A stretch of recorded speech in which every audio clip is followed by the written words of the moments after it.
कुलभूषण जाधव, जो कि एतराफ कर चुका कि मैं पाकिस्तान में इंतशार फैलाने आया था, जो कराची में सैकड़ों लोगों की जान लेने का मंसूबा बना रहा था, जो रॉ का एजेंट था और जो ये बलूचिस्तान में अलहदगी पसंद ग्रुप से उनको फंडिंग का काम करता था। भारत क्यों ये समझ बैठा है कि कुलभूषण जाधव का केस वो जीत चुका और पाकिस्तान हार चुका?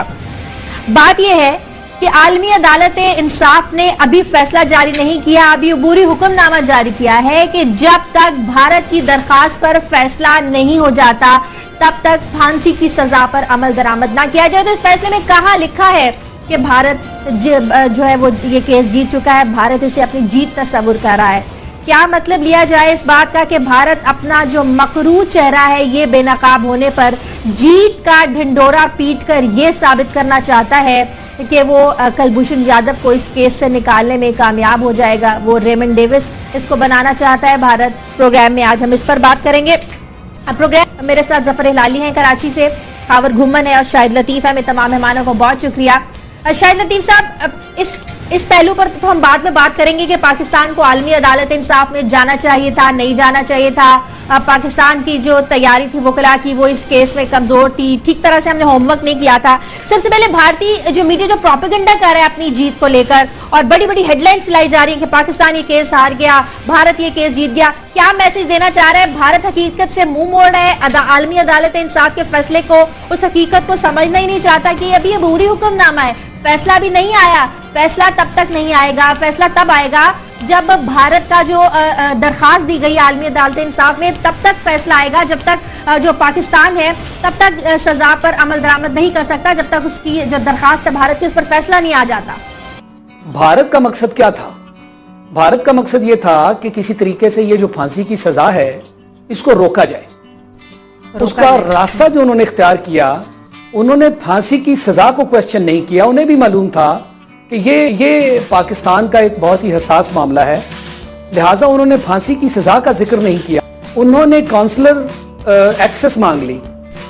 अब उसको उन्होंने नथी किया वियना कन्वेंशन के तहत, और उन्हें मालूम था कि वियना कन्वेंशन में ये जो है इसका जवाब जो है वो मिल जाएगा कि खासकर इसका जवाब जासूसी के लिहाज से उनको मिलता है, जिसके तहत उन्होंने कहा कि बादियुन नजर में जासूसी का मामला जो है वो वियना कन्वेंशन में कवर्ड है।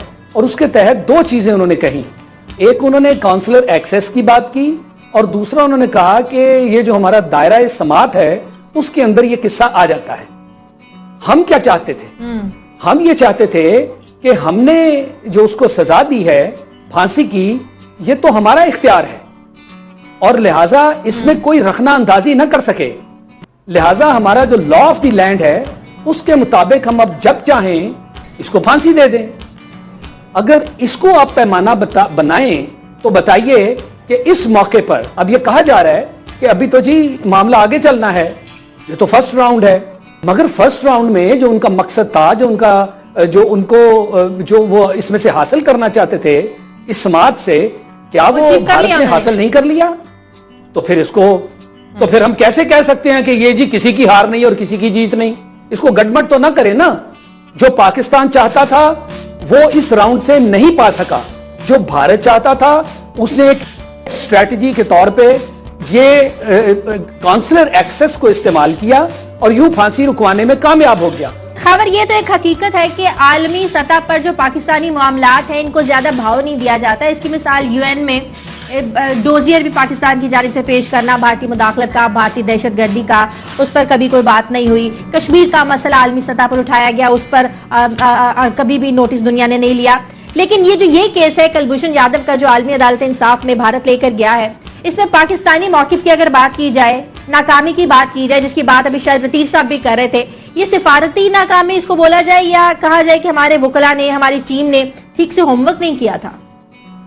असली शाजिया ये नाकामी तो है, इसमें कोई शक नहीं कि जब फैसला आने के बाद इंडिया कामयाब हुआ और पाकिस्तान फेल हुआ। इंडिया जो चाहता था वो जो इस केस से निकालना उनको मिल गया, फिलहाल तो यही लग रहा है। दूसरी आपने बात की कि हमने वो कुलभूषण का जो डोजियर दिया था, डोजियर हमने रद्दी की टोकरी में डाला था यूएन सेक्रेटरी जनरल को दिया था और उनके ऑफिस का एक ब्यूरोक्रेटिक ऑफिस है, उसका कोई मकसद नहीं था। अगर देना होता तो वहां पे यूएन सिक्योरिटी काउंसिल का एक इदारा है, काउंटर टेररिज्म एग्जीक्यूटिव डायरेक्टरेट, जिसके ऊपर स्टेट स्पॉन्सर्ड जो केसेस होते हैं टेररिज्म के, वो मुख्तलिफ ममालिक वहां पे लेके जाते हैं, उनको प्रॉपर एक फोर्सफुली हार्ड कोर डिप्लोमेटिक तरीके के जरिए उनको उजागर किया जाता है। हमारी मोहतरमा डॉक्टर मलिहा लोधी वहां पे वो musical programme, musical shows, culture shows करने में तो काफी आगे है, लेकिन इस तरह के काम वो बिल्कुल नहीं कर पा रही। जाहिर बात है हुकूमत की तरफ से जब तक उनको डायरेक्शन नहीं जाएंगी तो वो कैसे करेंगी।